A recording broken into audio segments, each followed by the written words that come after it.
Naitwa Jacob Raphael Njoboba, mkazi wa hapa Songea mjini. Nilipatwa na changamoto na ugonjwa wa sukari.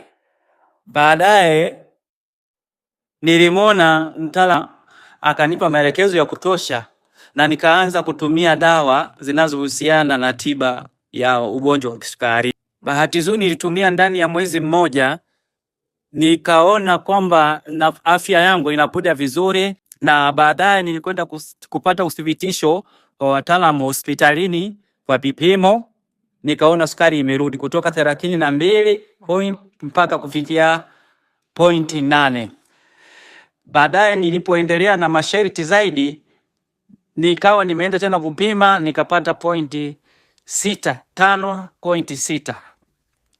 Kwa hiyo toka hapo kufikia mwezi Januari nikawa naendelea kutumia dawa mbalimbali, na mpaka sasa nimekwenda kupima karibu mara 2, bado ningali kwenye 5 kamili. Kwa hiyo na washauri ndugu zangu ambao wenye matatizo kama hayo, wajaribu kujitahidi sana kwenda kuwaona, wanaweza wakasaidiwa vizuri sana, sababu dawa zao zinafanya kazi vizuri.